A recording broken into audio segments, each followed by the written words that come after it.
I'm Casey Reed, 32, standing in a small flat that smells faintly of fresh paint and lemon oil, a place that should have felt like a beginning.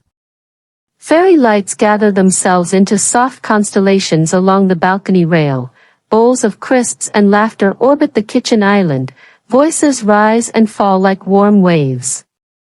I'm pregnant, proud, a little breathless, and very ready to stop renting my life by the month and finally live it. For once, the horizon looks steady. And then my sister takes the microphone. Sheila's voice slices through the room with the sharpness of a paper cut.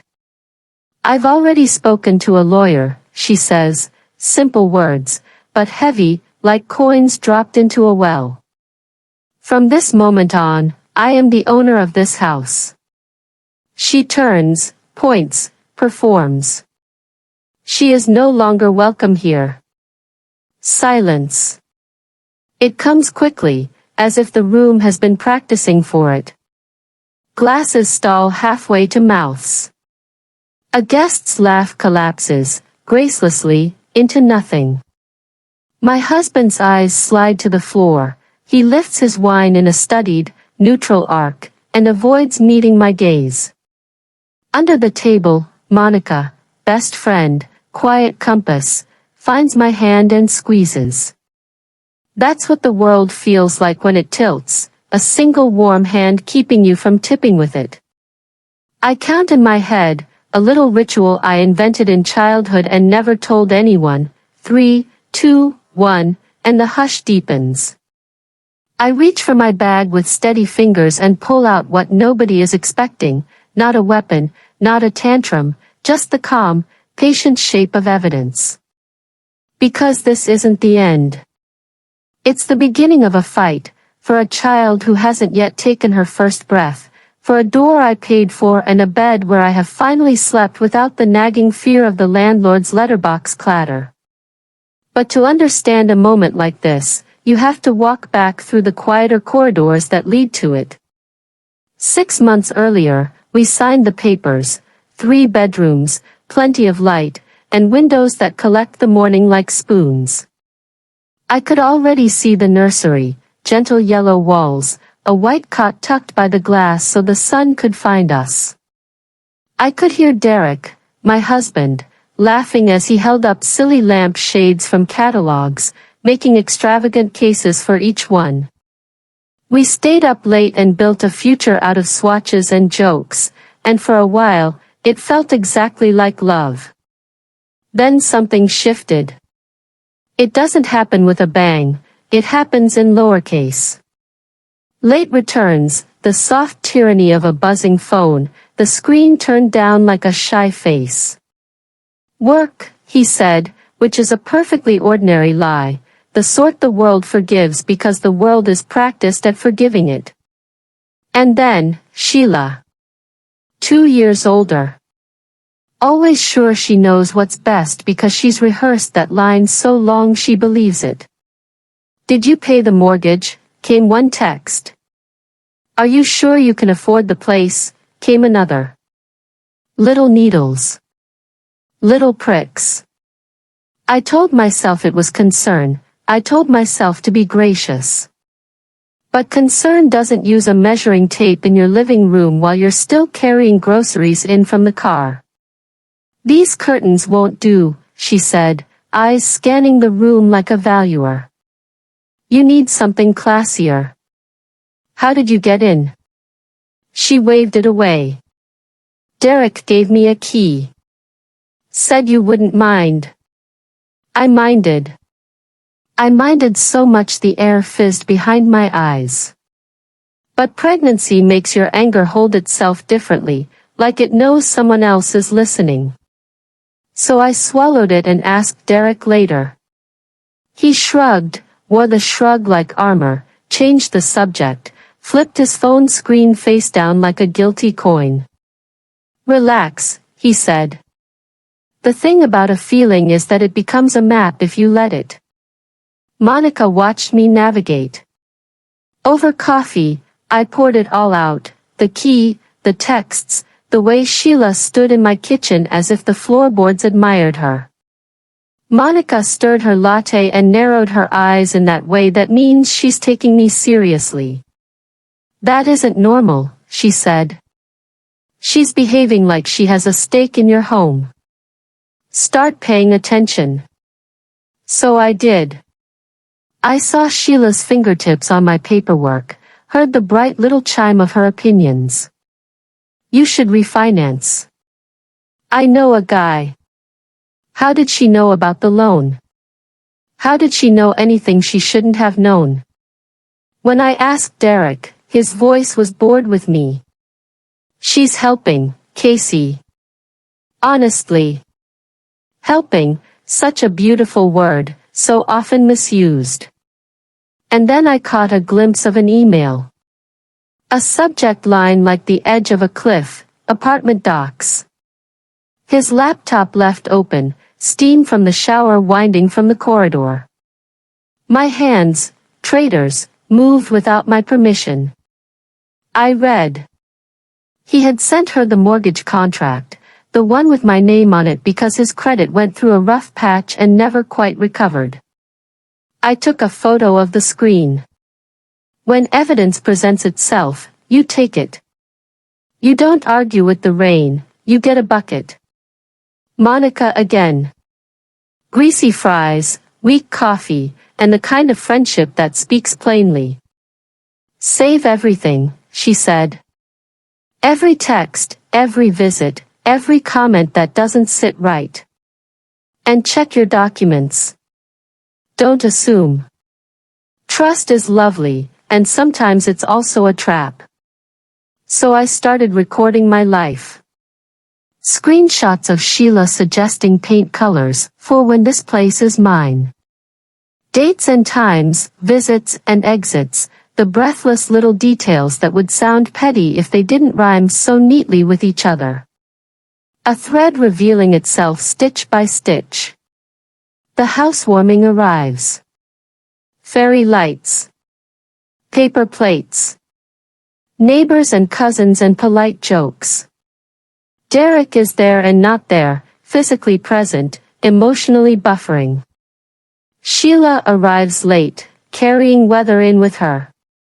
At some point she takes the microphone and, with the kind of certainty that only the wrong people possess, declares herself the owner of my home. Points at me as if I were furniture in need of removal. The room inhales. And if you'd paused the night right then, taken a still, you'd see three things. My husband staring at the floor like he's mislaid his integrity down there. Monica's hand anchored around mine, and me, very still, remembering to breathe for two. A week later, it becomes uglier, more explicit. Paula from the office messages, lunch? It's about Derek. She shows me a photo, Derek and Sheila, heads close, the kind of closeness that belongs to people who have decided to be careless. She shows me a text she managed to capture, Casey's clueless. Once we push her out, the apartment's ours. There are words that bruise more deeply because of who speaks them. These were some of those. That night, Derek's phone is unlocked, carelessness again, or fatigue. I scroll. Messages. Months of them. Keep her distracted, he says. I'll handle the rest. Sometimes betrayal is as pedestrian as logistics. I cry, quietly, stubbornly, and keep reading.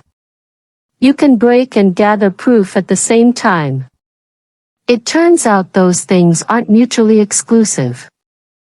I call Sheila the next day and press record before she answers. Why are you doing this? I ask, voice steady in that way voices can be when they've finally made a decision to stop shaking.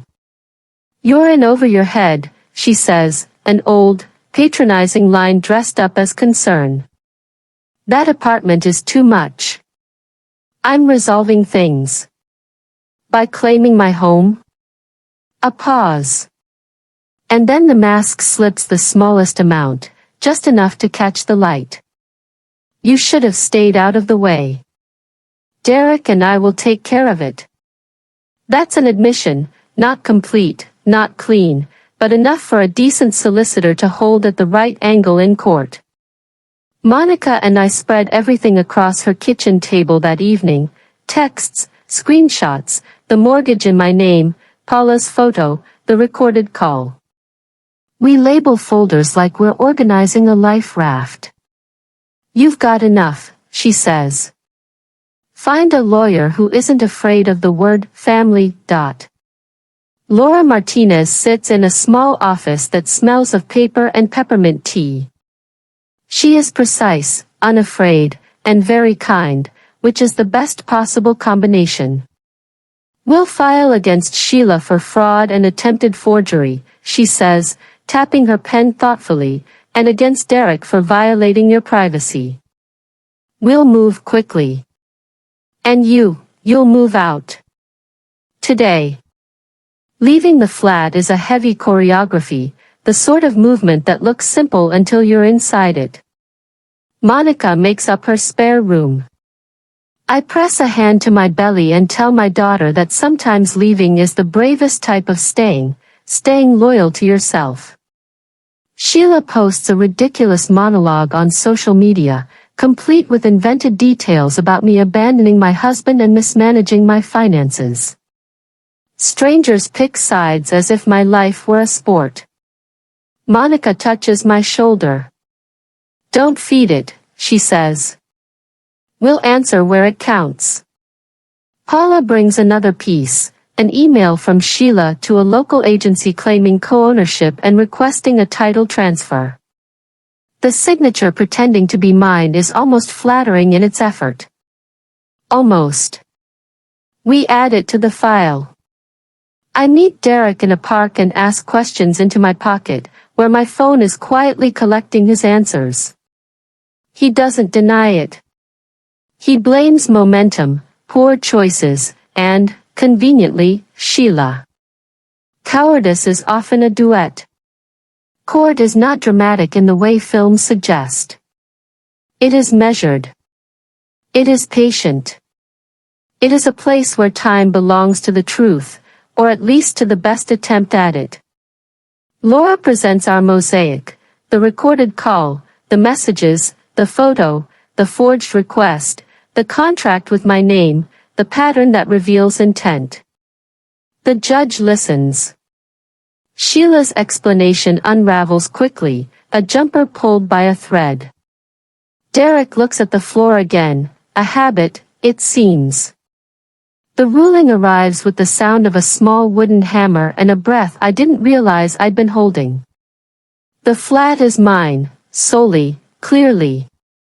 Sheila's forgery triggers a separate investigation. Derek is ordered to pay damages for what he shared and how he shared it. On the same afternoon, I sign divorce papers. My hand is steady. Grief can be steady. It doesn't have to be dramatic to be sure of itself. 2 months later, Ivy arrives, sunlight and milk and a tiny fist wrapped round my finger. Monica is there. We cry, the two of us, from relief, from the type of joy that hurts because you almost didn't get to it. I move into a smaller place with big windows. We hang new curtains. We breathe. The quiet feels earned. And if you ask me now what this story is about, I will tell you it's not about property. It's about boundaries. About learning the difference between help and control. About how sometimes the people who share your blood are the ones most eager to convince you that bleeding is normal. It isn't. It's about the dignity of proof, the way a screenshot can be a lifeline when a conversation becomes a weapon. It's about listening to that first small unease and respecting it as you would a smoke alarm. It's about how silence can be complicity, how a husband's lowered eyes can say more than a sister's raised voice. And it's about the ordinary heroism of friends who turn their kitchen tables into war rooms and their spare rooms into sanctuaries. Mostly, though, It's about a woman who stopped asking for permission to defend what was hers. If you're listening to this with a knot in your stomach because a version of Sheila currently has a key to your life, hear me, change the locks. Not out of bitterness, out of self-respect. Document what's real. Speak in places that count. Remember that love without honesty is just choreography, and you are allowed to refuse the dance. I'm Casey. I keep the fairy lights. I keep the evidence. I keep the window that catches the morning and the caught by the glass. I keep my daughter's name, Ivy, because it means growth that survives winter. And I keep my voice, steady, warm, and mine. Sometimes one sentence changes everything. Here's mine. No, not today. Not this home. Not this woman. Not this child. Not ever again. If this story touched a nerve, breathe. You're not alone. Share what you've lived through, or what you're quietly preparing to leave, in the comments. Your words might be someone else's courage. And if you'd like more calm, honest stories like this, about boundaries, dignity, and rebuilding, please like, share, and subscribe. Thank you for listening, and take gentle care of yourself tonight.